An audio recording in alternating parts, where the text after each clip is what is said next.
नमस्कार दोस्तों, स्वागत है एक बार फिर से आप सभी का यूजीसी नेट गुरुकुल के इस डिजिटल प्लेटफॉर्म पर। स्टूडेंट्स, यदि आपने चैनल को अभी तक सब्सक्राइब नहीं किया है तो चैनल को एक बार सब्सक्राइब कर लें ताकि आने वाली अपडेट्स मिलते रहें। सेशन को शेयर करना ना भूलें। और आज का सेशन काफ़ी महत्वपूर्ण होने वाला है आप लोगों के लिए। इससे पहले एक थोड़ी सी इंपॉर्टेंट जानकारी है। यदि आप आरपीएससी असिस्टेंट प्रोफेसर की तैयारी कर रहे हैं तो हमारा ऑफिशियल ऐप जेआरएफ अड्डा से आप लोग जो पेपर थर्ड है जीके वाला, आप उसको बेहतर ढंग से तैयार कर सकते हैं। इसके लिए आप लोगों के लिए ई नोट्स अवेलेबल हैं और साथ ही आप लोगों के लिए 10 पेपर की टेस्ट सीरीज यहाँ पर अवेलेबल है। यदि आप यूजीसी नेट दिसंबर और जून के पेपर का जो है प्रिपरेशन कर रहे हैं तो जेआरएफ अड्डा आप में उस जेआरएफ अड्डा एप्लीकेशन आपको उसमें काफ़ी हेल्प करेगा। इसमें आप लोगों के लिए पेपर फर्स्ट और पेपर सेकंड दोनों कोर्स अवेलेबल हैं और बहुत लैंग्वेज में ये सारा मटेरियल आप लोगों के लिए उपलब्ध है। चलिए आज की वीडियो की बात करते हैं अपन। आज का जो वीडियो है वो काफ़ी इम्पोर्टेंट है और वीडियो में हम बात कर रहे हैं कि पीएचडी की जो सीट्स अवेलेबल हैं या पुडुचेरी यूनिवर्सिटी जिसमें पीएचडी की सीटें निकली हैं आप लोगों के लिए, तो काफ़ी बेहतरीन अवसर है पीएचडी करने के लिए। और सबसे बड़ी बात यह है कि ये जो पीएचडी एडमिशन है ये जो है एंट्रेंस एग्ज़ाम के आधार पर होगा। तो ऐसे स्टूडेंट जिन्होंने पीजी किया है अभी, जो स्टूडेंट्स अभी जिन्होंने पोस्ट ग्रेजुएट किया है वे स्टूडेंट्स इस फॉर्म को फिल कर सकते हैं। कुछ बेसिक जानकारियां मैं आपको बता दूं कि आपके पीजी में 55% नंबर यहाँ पर आप लोगों के लिए होने चाहिए। और आप लोगों का यहाँ पर 100 क्वेश्चन का पेपर होगा, 120 मिनट का उसमें टाइमिंग होगा और नेगेटिव मार्किंग यहाँ पर होगी। तो ये इंपॉर्टेंट अलग से थोड़ा सा नवाचार है कि आप लोगों को जो है इसमें माइनस मार्किंग देखने को मिलेगी। तो कुछ इम्पोर्टेंट जो बातें हैं इसमें अपन उसकी चर्चा कर लेते हैं। तो पौंडीच और सबसे एक थोड़ा सा ये है कि कुछ स्टूडेंट को यूँ लगता है कि भाई पौंडीचेरी में एग्जाम देने कौन जाएगा। तो उनको मैं बता दूं कि भारत के 24 शहरों में ये एग्जाम आयोजित करवाया जाएगा, जिसमें राजस्थान में भी और एमपी में भी और गुजरात में भी जो स्टेट जिले हैं उनमें ये एग्जाम आयोजित होगा। तो यदि आप किसी भी स्टेट से बिलोंग करते हैं तो आप इस फॉर्म को फिल जरूर करें। और काफ़ी जो है सीट्स यहाँ पर अवेलेबल हैं तो आप लोगों को यहाँ पर जो है सिलेक्शन का क्राइटेरिया बढ़ जाता है। तो पौंडीचेरी यूनिवर्सिटी है, ये सेंट्रल यूनिवर्सिटी है जो A+ ग्रेड के साथ नेक है। और इसकी अगर अपन थोड़ी सी बात करें कि यहाँ पर देखिए पीएचडी एडमिशन है 2026-27 के लिए और थ्रो एंट्रेंस एग्जामिनेशन। तो इम्पोर्टेंट ये है अपने लिए कि ये एंट्रेंस एग्जाम के थ्रू अपना पेपर होना है। तो इसमें थोड़ी सी अपन और चर्चाएं कर लेते हैं जो काम की बातें हैं अपने। बाकी जो बेसिक चीज़ें हैं वो मैंने आपको बता दी हैं कि 55% नंबर आपके बीए में होने चाहिए। हाँ, जो मेरिट बनेगी वो आपके 70% जो है वो एग्जाम प्लस 30% आपका जो इंटरव्यू प्लस आपका जो एकेडमिक रिकॉर्ड है उसके आधार पर इसमें आपको जो जेआरएफ वाले स्टूडेंट्स हैं उनको बेनिफिट मिलेगा। और जो फिर नेट हैं और फिर पीएचडी ओनली उनको थोड़ा सा जो है प्रेफरेंस दिया जाएगा। तो चलिए अपन बात करते हैं PhD procedure and entrance examination.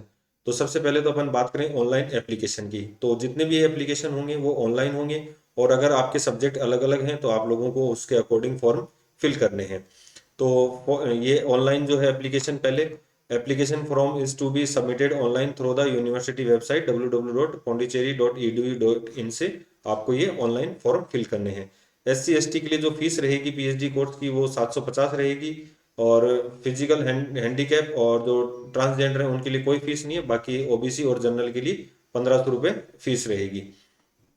और apply separately for each programme, यानी कि आपको अलग अलग सब्जेक्टों के लिए अलग अलग जो है वो इसमें अप्लाई करना है। फिल ऑल द कॉलम्स, ये कह रहा है कि आपको जो भी कॉलम उसमें दिखाई दे उसको आपको कंप्लीट बिल्कुल सही भरना है। और आपकी कैटेगरी जो ओबीसी एसटी एसटी जनरल है वो will not be entitled at a later stage. ठीक है, एनी क्लेम बेस्ड और wrong information wrong courses code. ठीक है, ये तो मतलब ये कह रहा है कि अगर आपकी इन्फॉर्मेशन गलत हुई तो आप लोगों को उसको डिस्क्वालीफाई कर दिया जाएगा। Application form are to be filled और submitted online as per instruction of university website, ये वेबसाइट पर दे रखा है ऑनलाइन फॉर्म फिल करना है। जो भी बातें हैं आपको उसमें सही भरनी है। ठीक है, और अगर अपन बात करें इसके अंदर कि नेक्स्ट हॉल टिकट जो है वो आपको यूनिवर्सिटी की वेबसाइट पर उसकी जानकारी मिल जाएगी, वहां से आपको ये हॉल टिकट डाउनलोड करना है। एंट्रेंस एग्जाम यूजिंग सीबीटी, तो ये आपका कंप्यूटर बेस्ड टेस्ट होगा। और इसके अंदर मैं आपको बता दूं कि आपका यूजर आईडी और पासवर्ड दिया जाएगा, आपको उसको संभाल के रखना है जैसे नेट में अपन रखते हैं। तो इसको अगर थोड़ा सा देखें, will be conduct using computer based test method, the candidate should report in the time to the exam centre allotted for the entrance exam after verification of hall ticket and other document. he she will be allowed to enter the test hall and will be allotted a separate computer system, user ID and password. Necessary instruction will be given in advance, ठीक। और paper का जो pattern रहेगा वो मैं आपको बता देता हूँ यहाँ पर। लॉगिन सिस्टम के बाद आप लोग है ना पेपर वहाँ पर वो दिखाई देने लग जाएगा, और आपको उसके आंसर देने के बाद आपको सबमिट बटन पर क्लिक करना है। तो ये जो मोस्ट इंपॉर्टेंट है, the question paper will be consist of 100 multiple choice question will be answered 120 120 minute duration. The correct answer, जो करेक्ट आंसर का जो नंबर रहेगा वो 4 नंबर का रहेगा, और यदि आपका आंसर गलत होता है तो 1 नंबर की यहाँ पर माइनस मार्किंग है। और इसके लिए यदि आप चाहें तो यूनिवर्सिटी की वेबसाइट पर आपको ट्रायल के लिए एक मॉक टेस्ट भी अवेलेबल रहेगा, तो आप लोग इसको भी ज़रूर देखे जाएं ताकि आप लोगों का वहाँ पर कॉन्फिडेंस बना रहे। और इसके अलावा थोड़ी सी जो इंपॉर्टेंट बातें हैं वो मैं आपको बता देता हूँ। फॉर पीएचडी आपका जो फर्स्ट क्राइटेरिया है वो positive marks in entrance exam है। सेकंड क्राइटेरिया है जो नेगेटिव मार्किंग आपको कम करनी है, पीजी की परसेंटेज है आपका। थर्ड क्राइटेरिया यूजी की परसेंटेज है, और फिर आपकी एज है, तो वो भी डेज में गिनी जाएगी। तो आप लोग इसके अकॉर्डिंग आपको जो है फाइनल सिलेक्शन होगा। इसके अलावा देखिए ये सबसे महत्वपूर्ण है, जो आपका एग्जाम सेंटर है वो कहाँ कहाँ रहेगा। तो एग्जाम सेंटर देखिए आपका अंडमान निकोबार है, इसके अलावा आंध्र प्रदेश है, आसाम, बिहार, छत्तीसगढ़, गुजरात है, और कर्नाटका, जम्मू एंड कश्मीर, केरला, तिरुवनंतपुरम मध्य प्रदेश, महाराष्ट्र, न्यू दिल्ली, भुवनेश्वर ओडिशा, पुदुचेरी, माहे पुदुचेरी, जयपुर राजस्थान, ठीक है, राजस्थान वालों का जयपुर, चेन्नई रहेगा, तमिलनाडु रहेगा, तेलंगाना, यूपी, कोलकाता, आंध्र प्रदेश और तमिलनाडु। तो ये इसके सेंटर रहेंगे, ठीक है। नॉर्थ इंडिया में जैसे दिल्ली दे दिया, यूपी दे दिया, राजस्थान दे दिया, तो ये आप लोगों के लिए यहाँ पर सेंटर रहेंगे। भोपाल मध्य प्रदेश में रहेगा, ठीक है। तो इसमें जो पीएचडी प्रोग्राम है इसमें एंट्रेंस एग्जाम का 70% है, और personal interview and academic record आपका 30% रहेगा। तो 50% सिलेबस है वो रिसर्च मेथोडोलॉजी, और 50% रिजल्ट आपका वो सब्जेक्ट आपका जो स्पेसिफिक है वो रहेगा आपका सिलेबस इसके अंदर। और 50% मार्क्स है ना आपको एंट्रेंस टेस्ट में एलिजिबिलिटी के लिए आपको लाने हैं, तो ही आप इंटरव्यू के लिए यहाँ पर कॉल किए जाओगे। तो इसके अलावा अपन जो और इम्पोर्टेंट बातें हैं वो अपन बात कर लेते हैं।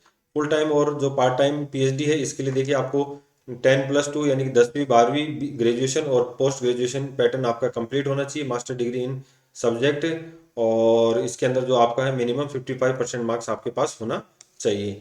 तो ये सबसे महत्वपूर्ण है जो मैंने आपको बता दिया। इसके अलावा जो इम्पोर्टेंट बातें हैं आप और देख लेना, बाकी वैसे कोई विशेष बात नहीं रहती है आप लोगों के लिए। सब्जेक्ट्स में आप लोगों को बता देता हूँ कौन कौन से सब्जेक्ट्स हैं। जैसे और जैसे ये एंथ्रोपोलॉजी है 7 सीट है, बैंकिंग टेक्नोलॉजी है 43 सीट्स हैं, ठीक है। बायो में केमिस्ट्री में 18 सीट हैं, बायो फॉर्मेटिक्स में 29 हैं, बायोटेक्नोलॉजी में 24 हैं, केमिस्ट्री में 57 हैं, कॉमर्स में अलग अलग जो हैं वो सीटें रहेंगी 5, 12 और 6। कंप्यूटर साइंस में भी 27, 14, 3, और डिजास्टर मैनेजमेंट में 3, ड्रामा थिएटर में 1, हिंदी में 3, फिलोसफी में 1, अर्थ साइंस में 32, काफ़ी अच्छी वैकेंसी हैं, ठीक है। इकोलॉजी में 11 है, इकोनॉमिक्स में 15, एजुकेशन में 10 हैं, ठीक है। एजुकेशन के स्टूडेंट्स की कम रहती हैं वैकेंसी, यहाँ पर अच्छी देखने को मिली हैं। इलेक्ट्रॉनिक मीडिया 2, मास कम्युनिकेशन में अलग हैं 7 और 2 9, ठीक है। इलेक्ट्रॉनिक्स एंड कम्युनिकेशन में 5 हैं, इंग्लिश में 1, 4 हैं, और एनवायरमेंटल टेक्नोलॉजी में 11 हैं। Food and science and technology में 18 हैं, फ्रेंच में 4 हैं, और यहाँ पर आप लोगों को ग्रीन एनर्जी में 39 है, और इंटरनेशनल बिजनेस में 24 हैं, लाइब्रेरी इंफॉर्मेशन में 7 हैं, और मैनेजमेंट स्पेशलाइजेशन पुदुचेरी कैंपस में 26 हैं, और क्या है मरीन बायोलॉजी इसमें 5 वैकेंसी वो 5 सीटें आप लोगों को। मैथमेटिक्स में 37+3 है, माइक्रोबायोलॉजी में 8 हैं, नैनो साइंस में 23 हैं, फिजिकल एजुकेशन में 9 है, फिजिक्स में काफ़ी अच्छी वैकेंसी है 74 हैं, पॉलिटिक्स एंड इंटरनेशनल स्टडीज़ में 7 हैं, और हिस्ट्री में 1 है, सोशल एक्सक्लूशन में 1 है, सोशोलॉजी में 3 है, संस्कृत में 7 हैं, सोशल वर्क में 6 हैं, साउथ एशियन स्टडी में 8 हैं, स्टेटिक्स में 32 हैं, और टूरिज्म स्टडीज़ में 14 हैं, तमिल में 3 और 2 5, वुमेन स्टडी में 5, जूलॉजी में 1, माइक्रोबायोलॉजी में 2, केमिस्ट्री में 1। तो ये ऐसे मेडिकल डिपार्टमेंट में, ये साइंस में फिर अलग वैकेंसी, नर्सिंग में, फार्मेसी में, संस्कृत में 4 हैं, आइडियोलॉजी में 3 हैं, इकोलॉजी में 4 हैं। तो ये अलग अलग डिपार्टमेंट में अलग अलग वैकेंसीज हैं। तो लगभग है ना 600 के करीब ये पोस्ट आप लोगों को यहाँ पर देखने को मिलेंगी। तो और प्रेफरेंस की अगर अपन बात करें, प्रायोरिटी फॉर एडमिशन, तो वही मैंने आपको बताया शुरुआत में, जैसे जेआरएफ क्वालिफाइड है, सीआईएसआर यूजीसी नेट है, तो इसमें जो है पीएचडी डिग्री रेगुलेशन 2022 के अनुसार इनको जो है एनएफ ओबीसी, एनएफ एससी और एमए एनएफ, तो national level examination recognised by university और equivalent awarded junior research fellowship और any other fellowship pursuing doctoral research. ठीक है, ये आपको फर्स्ट प्रायोरिटी इनको रहेगी। फिर इनके बाद अगर इसमें कैंडिडेट पूरे नहीं होते हैं तो इनको बुलाया जाएगा, जो जिनका यूजीसी नेट क्वालिफाई है। और तीसरे नंबर पर जो है वो appeared in Pondicherry university PhD entrance examination, और जो उनका जो पेपर इंफॉर्मेशन बेस्ड है उसके आधार पर उनको बुलाया जाएगा। तो ये 3 क्राइटेरिया यहाँ पर रहेंगे। ये पीएचडी होने के बाद की जो है वो फीस रहेगी, तो काफ़ी जो मिनिमम नॉमिनल चार्ज है यहाँ पर सेंट्रल यूनिवर्सिटी के, वो आप लोगों के लिए रहेंगे। तो काफ़ी अच्छा अवसर है आप लोगों के पास फॉर्म भरने का। और इसमें थोड़ा सा और इम्पोर्टेंट कुछ देख लेते हैं अगर होता है तो। बाकी ऐसा कुछ है नहीं इसमें। ठीक है, तो आपके पास जो है ये ये हेल्पलाइन नंबर है, अगर आप इनसे संपर्क करना चाहें तो आप लोग इनसे संपर्क कर सकते हैं। ठीक है, तो बिना समय गवाए आप लोग ये फॉर्म फिल कर दें, ताकि जो लास्ट डेट का इंतज़ार नहीं करें आप लोग। ज़्यादा समय नहीं है आप लोगों के पास इस फॉर्म को फिल करने के लिए। और ये सेशन है ये 2026-27 के लिए आप लोगों का ये रहेगा। ठीक है, और स्टूडेंट्स यदि इसके अलावा और कोई जानकारी आपको चाहिए तो आप हमें कमेंट के माध्यम से भी बता सकते हैं। ठीक है, तो चलिए आज की वीडियो में इतना ही, मिलते हैं नेक्स्ट वीडियो में। चैनल को यदि आपने सब्सक्राइब नहीं किया है तो चैनल को सब्सक्राइब जरूर कर लें।